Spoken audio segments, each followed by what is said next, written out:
Thanks, Mariana. Hi, everyone. Welcome back to our second seminar in the K-12 seminar series.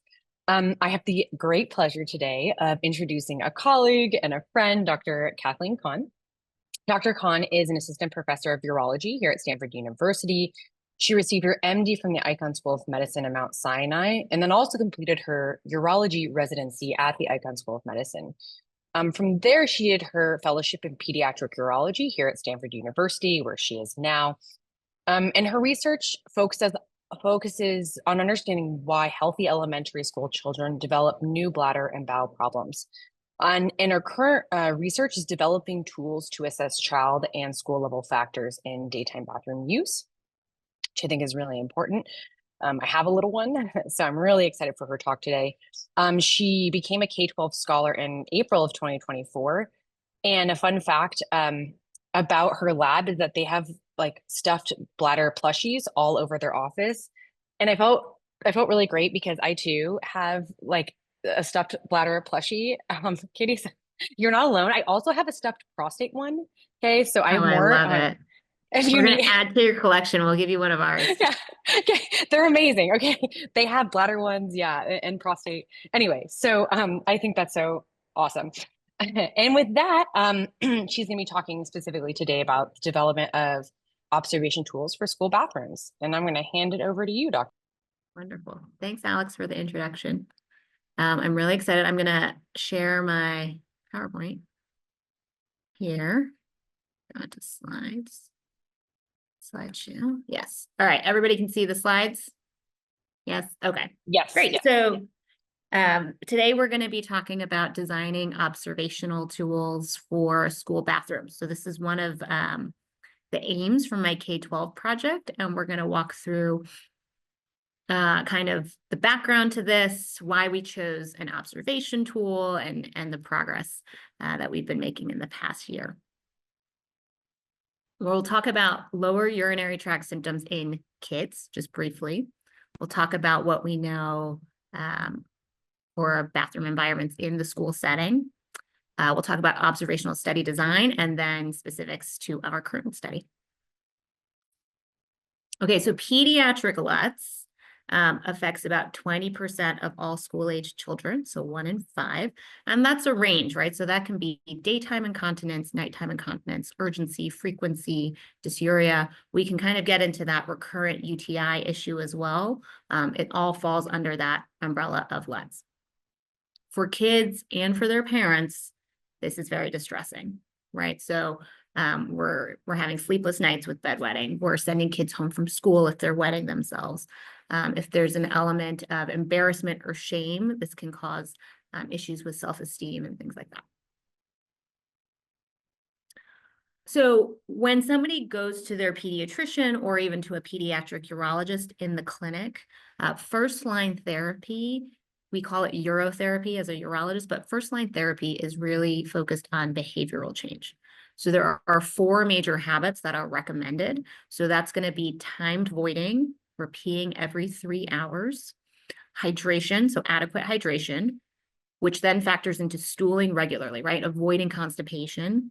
And then we will talk about toileting posture. So that's making sure you're sitting without your legs dangling, because that's going to cause hip tension, making sure the pants are all the way down to the ankles, things like that, just to make sure the child's actually taking the time to fully pee.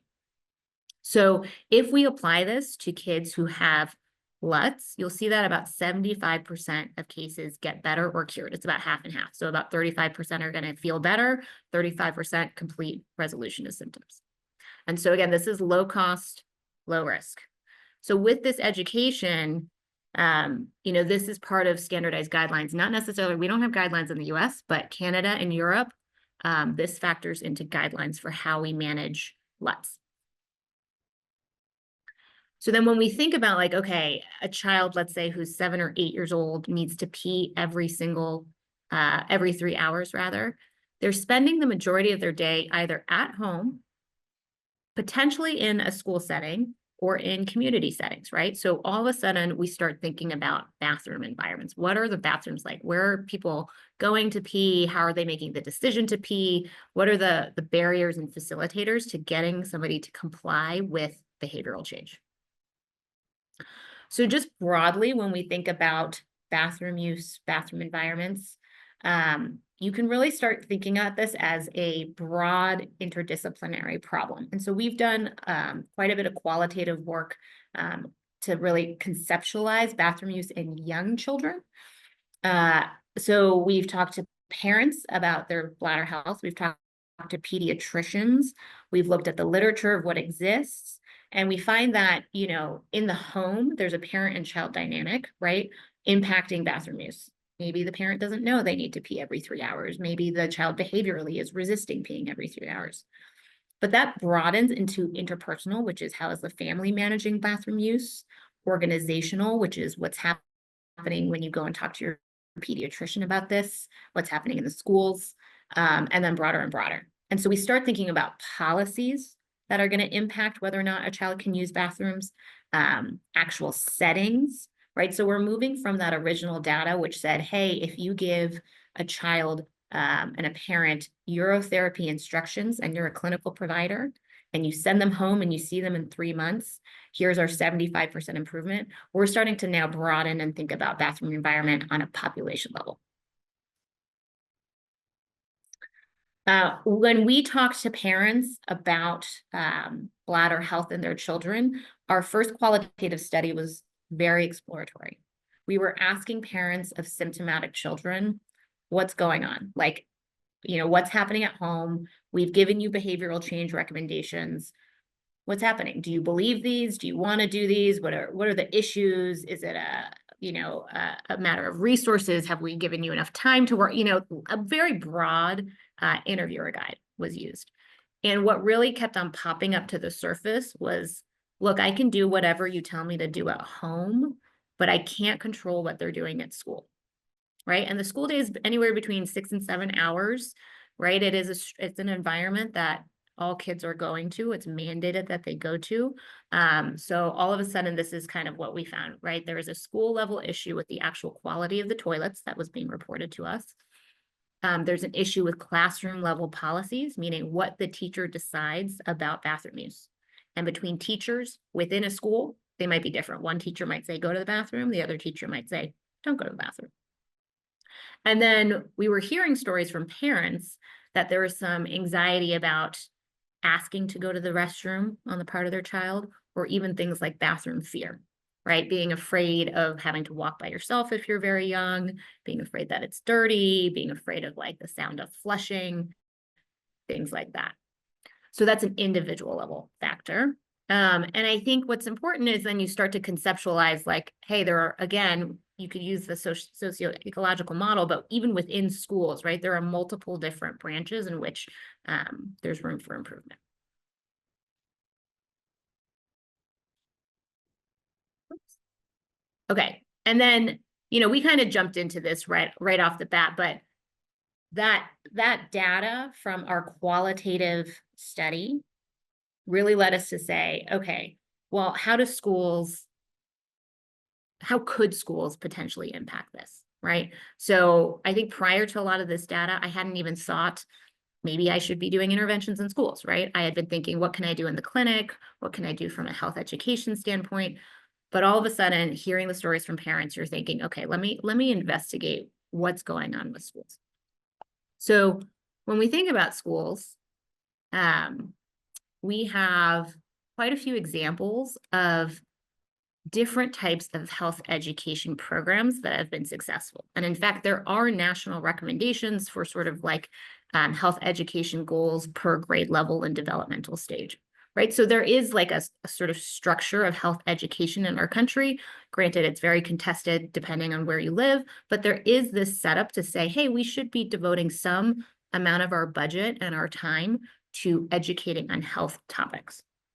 So something at the bottom, like the physical activity program, right? That's just learning about basic, you know, benefits of activity and health. Healthy school meals, right? So that's just making sure we're thinking about nutrition and the health benefits of that. There are examples of like scoliosis screening, right? Some of us may have gone through that in school. Now we have like dental cavity screening as well in schools. And so different types of, again, low risk, low cost screenings, interventions can be very successful in schools.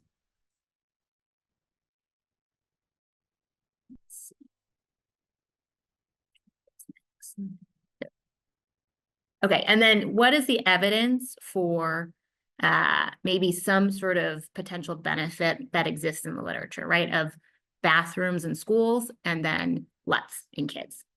So there's two studies that I just want to highlight. One is that if we're talking about dirty bathrooms, let's just say, and again, this is mostly self-reported data, but if we're talking about dirty bathrooms, there have been some programs, not in the US, but in other countries, Australia, for example, where they have refurbished bathrooms and done a pre and post survey to understand appeal of bathrooms, right? And it makes sense to some extent, right? That if you survey sort of like teenage level kids who don't like their bathrooms, and then you say paint the bathrooms or put murals up in the bathrooms or maybe fix the lighting, fix the locks, that those post-survey results are going to say like, yeah, you know, there's more appeal. Do we know if it addresses behavioral change? No. But we know that you can change sort of perceptions of toileting environments by making them nicer. I think that generally makes sense. The other study that's out there is a very small study done by a nursing group where they took symptomatic children, so kids who are having active LUTs. This was in elementary school children. And they said, okay, let's put you on an individualized school plan, which, you know, there are formal plans, 504 plans. And when we've talked to school nurses, they'll do this sometimes with the formal plan, sometimes without. But basically a 504 was made and they had specific times for the child to go to the bathroom, and the teachers would support that behavior, meaning reminders, things like that, making sure the child actually got to the restroom. And in the children that they tracked, if you did a LUTs score pre and post, after about 6 weeks of doing this, improvement. In the clinic, I usually give folks about anywhere between 4 and 12 weeks. I tell them it's going to take at least 4 weeks to see improvement in symptoms with consistent behavioral change. So this time frame makes sense. I'd be really interested in longer time frames, things like that. But this is a little hint that like, okay, if we can facilitate bathroom use during school, will help children overall. Okay, so that's really sort of the background on what exists. I think there's one other point that I just want to make, which is we have data on teenagers. The PLUS Consortium, Preventing Lower Urinary Tract Symptoms, consortium has done a lot of qualitative work in women 11 years old to 99. This reflects very similar results to what we've done in the ages 5 to 10. You can imagine that in the older children, there are more concerns with things like bullying, menstrual products, you know, different safety sort of issues. The 5 to 10-year-olds, we don't hear as much about that, but there is this sort of big gap but beyond our study as to like what's actually going on in the elementary school environment. So I just want to point that out, that really distinguishes our work overall as we're focusing on the 5 to 10-year-olds.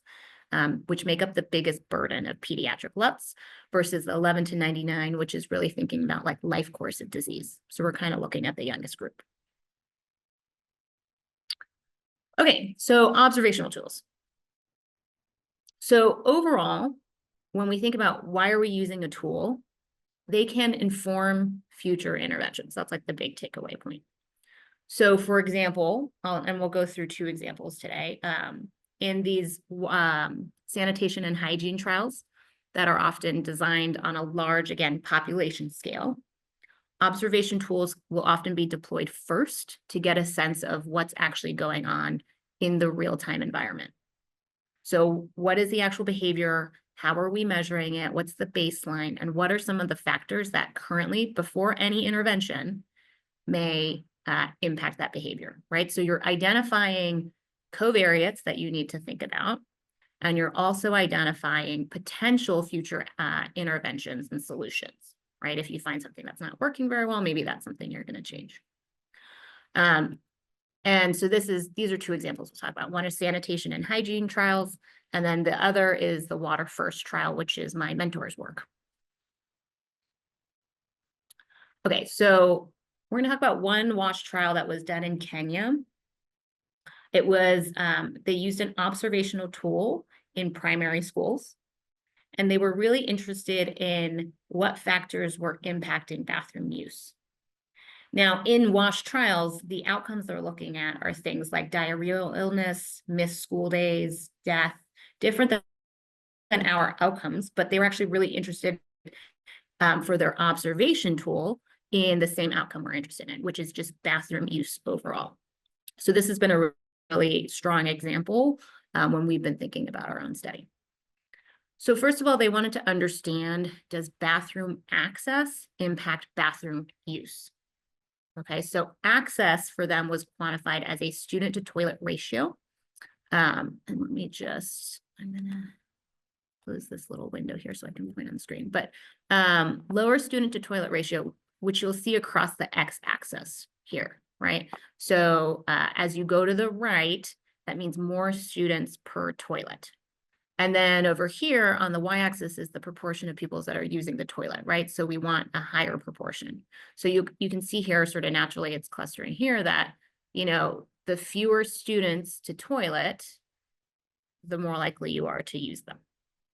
They adjusted for several things in that study, right? They're adjusting for gender, geographic location, wealth index at the school, things like that. But this is sort of the data they were seeing. And then in a post-analysis, if you kind of added toilets, they saw, oh, like, look, if we address this, we can maybe change some of our behavior. So does that make sense, right? Identifying an issue and then stick it in your intervention. In the same trial, they looked at quality. So that is like how dirty, and that's just a nice way of saying how dirty, how broken, you know, what kind of facilities do you actually have? And so here you'll see the incidence rate ratios, confidence intervals, and p-values. But in general, they looked at like line items, each item of quality. And they found that overall facility conditions, right? If you had like a nicer latrine that was ventilated, maybe had more appeal, and therefore you had more use. And that, again, the number of toilets per block, which is like the number of stalls available. So if you just had a lot of stalls, probably indicating like you can choose like, oh, one's dirty, one's not, right? You choose the clean one, you had higher use of toilets by the students. So again, just thinking about things you could potentially change. And then for water access, so my mentor, who's a pediatrician who studies water intake in elementary schools, childcare centers, and different community settings in Northern California, did an observational study to understand water intake in students. And this, again, was to inform what she calls now the water first trial. So they wanted to look at water access. So how many water fountains were there? What kind of water access is there? And you can see here, like, is it a sink? Is it a freestanding water dispenser? Are there cups available? Maybe is it cold, right? Things like that. And then they wanted to look at barriers to implementing potentially like what would prevent people from drinking water. So they looked at 24 schools. In addition to just going around with a checklist, they observed children during their lunch periods and actually measured like how many kids they saw drinking water, how many kids they saw choosing other types of beverages, and they call that like sugar sweetened beverages. In their future trials, they ended up measuring like how much was actually coming out of the vending machine, how much soda were these students purchasing during lunch instead of, say, drinking water. They also talked to administrators to understand what their perspectives were. And they also looked at the policies, the written policies, right? Which is what teachers use to guide their behavior and what parents are also given to guide overall health expectations. They looked at wellness policies to see if they talked about water intake. So what they found was that 50% of schools had free water in their food service areas. So that's mainly like cafeterias, and primarily used fountains. They did not see a very high percentage of students drinking free water, a little bit more free water intake in younger students. And again, you can imagine as kids get older, they have more choice, right? It kind of intuitively makes sense. Non-fountain sources, so that's like freestanding water stations, helped improve water intake. And so then, of course, that's like something where you're like, huh, okay, those are things I could potentially intervene on. Those are things I need to like think about in my study design. And then the barriers after they interviewed administrators were things like low awareness, cost, and competing priorities. And I think, you know, these interviews end up being really important because when you're designing something for a school, you can't just go in and be like, oh yeah, you know, triple the non-fountain sources and do this and do that, right? It needs to be realistic to be reproducible in the future and in a wide range of schools. So I think we'll talk a little bit about this at the end of the presentation, just about community engagement and thinking about school partnerships and how that really informs study design. They also just didn't find that there was any sort of written verbiage about water intake. Okay, so I'm going to talk a little bit about designing our current study. So these are the aims sort of as they're generally written in my K-12. And this has been like such a excellent year of like learning and refining what seems sort of like almost like a simple aim becomes actually far more complex when applied in real life. And I think that's been like the biggest takeaway for me and thinking about future studies and design. So aim 1A was to just develop the tool, right? Have this tool. We are using existing tools like the WASH studies and my mentor's water access tools, and we're going to refine it, right? We're going to refine it to be applicable to school bathroom environments, and we're going to get some external opinions about what seems reasonable and relevant to the school bathroom environment. Aim 1B then is to just go ahead and pilot this in 10 elementary schools to understand what do we actually need? How many people do we need for these observations? How much planning goes into this? How do we get schools to work with us? So really demonstrating that we can partner with schools and that our tool is really feasible for collecting both the covariates, the number of students using the bathroom, and our outcomes, right?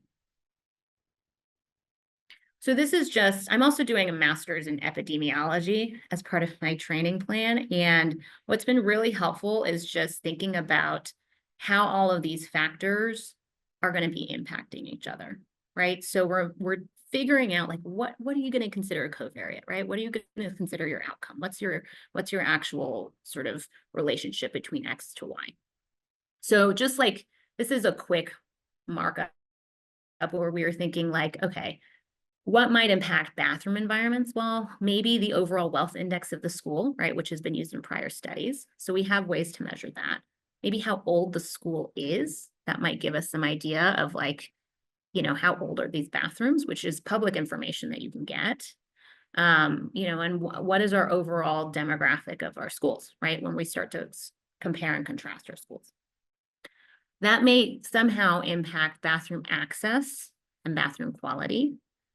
Bathroom quality, right, may influence this, and then bathroom use overall. And bathroom quality impacts, and I don't want to like confuse everybody with access to use. Access is really like a student to toilet ratio issue. So if the bathroom's too dirty, then you're going to go down in the number of available bathrooms, and this is going to go to bathroom use. There's lots of other things, right? So I put this here because we are going to talk to schools about their policies. We're going to talk about verbiage, things like that. And you can imagine that there are things in the home environment. There are things at the individual level for the student themselves. There are lots of other things that are going to impact this ultimate bathroom use.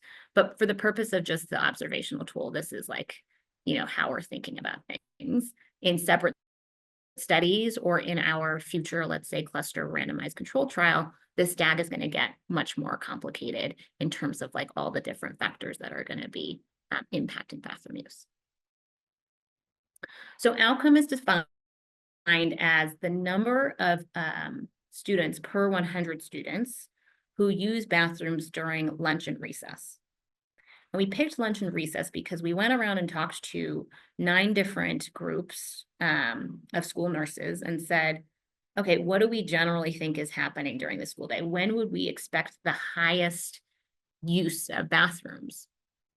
And we also asked this to parents as well. And the reality is that if you're in a school where there is a very permissive sort of bathroom policy, then you may be seeing kids use them maybe during instructional time, which is classroom time, But lunch and recess is sort of when they're given that opportunity to choose for themselves to go, right? And then there are schools where they actually say the only time that you can use the restroom is during lunch and recess. So based on these conversations, we hypothesize lunch and recess should be the time that if kids are going to go, they're going to go. So, and then some of this is the utility of like tracking kids for bathroom use, not really possible everywhere, right? So we pick one set time to really understand and give us like a window into what's happening in schools. And then we took those same things from the WASH trial that we just talked about. So bathroom access, which is defined as student to toilet ratio. And we're looking at, overall student to toilet ratios, and then how many bathrooms are labeled boys, girls. And then we have all gender in California. So we include that. And then bathroom quality, we're also looking at the bathroom quality score. So we had a list of different things similar to that incidence rate ratio chart that we were just looking at, that we developed with our community advisory board, which I'll talk about. So there is a list of things that are required by the California Education Board of what you have to have. So if you go into their code, you'll see like bathrooms must have soap, paper towels, toilet paper, locks, and there must be 20, a ratio of 20 students to one bathroom mandated by the state of California, right? So there is some sort of set standard which we're using to develop this tool. And then we talked about the covariates. Again, this is all available on education board websites. Okay, so this is a busy slide, but basically what it's saying is, these tools can't be developed sort of just by our research team, right? Because that lived experience of like, is this really going to capture something meaningful, needs to also come from additional sources. So we have a community advisory board, and this is just a separate slide to say that we have taken a couple of years to develop a group of parents, teachers, school nurses, school educators, and community health workers who advise us quarterly on our studies. So we spent a full 1.5-hour session looking through this tool, thinking about, okay, what makes sense, what doesn't. And the way that we're generating this feedback is we spent about 12 months training the team and going through these exercises of giving us feedback, stimulating feedback, having questions, having like breakout groups. So this group is pretty familiar with LUTs in general. We only talk about LUTs related studies in kids. And that's what they're doing every single time. So we showed them the tool. The tool consists of instructions, which I'll show you here, instructions at the top, so that, again, it's reproducible. It tells you how to go into the school, what tools and equipment you're going to need, what times you're going to be, potentially measuring, bathroom use, things you need to be thinking about. It defines, each measurement that you're going to take. So the CAB, when they looked at this, said, okay, well, I think what you're missing is other sensory aspects that you just, may be impacting kids. So that's when we talk about like a loud automatic flush. I mean, I've heard that story enough in my clinic for it to make sense. But when we were making the tool, there's very little that exists in other tools about auditory sensation, but I think it was great feedback, right? So like noise levels that may be disconcerting. And then odor, I think, was like a very helpful tool, which we really didn't have, but a helpful way to, or a helpful point to make that this is something we probably just need to say, like, is there an odor? And we still, in our research team, I will say, are like going back and forth on like, what do we define as odor? How specific do we get about odor? How do you measure odor? Is this just, it's a little subjective, but I think if it's strong enough that someone go, yes, it's probably a yes, no answer. That's my personal opinion. But we talk about this after each observation session to say like, well, is our odor measurement like really, is this good enough, right? So that's what I mean by like refining and thinking about the tool. We also talked about when these bathrooms might be cleanest versus the most dirty, right? Like, what do we want to capture? And so we had initially been thinking about observing around that post-lunch recess time, just to sort of condense the time that we were in the school environment. But our community advisory board brought up the point that, like, well, if you really want to know what it's like, probably go at the end of the day. So that's what we've been doing in practice. So this is our tool. It's a checklist. Again, as we've been piloting the tool, we make little tweaks. We think really like, are these answers capturing what we need? And again, is this going to be usable by somebody else in the future? Okay, so we do these planning meetings before we go into schools. And this has been part of the like feasibility part of this project, which is understanding the workflow it takes to actually get permission to be in these school settings. So we email the schools, we sign things like letters of agreement, partnership agreements. We have planning meetings, usually 1 or 2 planning meetings, and things like these maps are supplied to us so that we can actually like mark out, okay, where's lunch and recess? Where are the bathrooms? So you can see here, like TK and K, which are the younger grades, have lunch and recess over here. The grades 1 through 3 have lunch and recess over here. So look, we've got these bathrooms that we're most likely going to be observing and maybe over here. So we get this like range of time that kids are going to be doing lunch and recess. We have to figure out like how many team members need to go out there, right? Because we're standing like quite afar. We need to see the door for kids entering and exiting. We're not right at the door though. So we usually pick like, we're like, okay, I think 1 team member is going to sit maybe at this corner. They're going to have their clipboard. They're going to have their little clicker, and we're going to just click how many students are going in and out of bathrooms. And then maybe we need 1 other team member who's going to be over here in the TK and K area. And then, you know, maybe we need somebody has to go to a different research meeting, and we need a 3rd person at the end of the day to help support observations, things like that. Oops. So here are some of our just preliminary results. We've done 5 school observations. We have a couple more to go. Our goal is 10. And so when you're thinking about access, per school, and when you're thinking about the team, actually, as I was just mentioning, per school, you know, most of these schools have 9 bathrooms. And then when you like think about who's closest to lunch and recess, it's about 5 bathrooms. So you need at least 2, maybe 3 people if you're averaging 5 bathrooms, right? You're hoping that like male, female bathrooms are kind of next to each other, and like 1 person can do 2 at a time. When we think about rate, this is some of our prelim data. We're getting about 16 students per 100 at recess and 36 students per 100 students at lunch. This to me, like, you know, it's early data, but this to me makes sense. I think if you're a kid and you're running around and having fun, like, you're like, no, thanks, I won't take my break during recess. It makes sense to me that like, if you're sitting down for lunch and maybe you're like a little bored after you finish your meal, like, okay, great, you might take a break.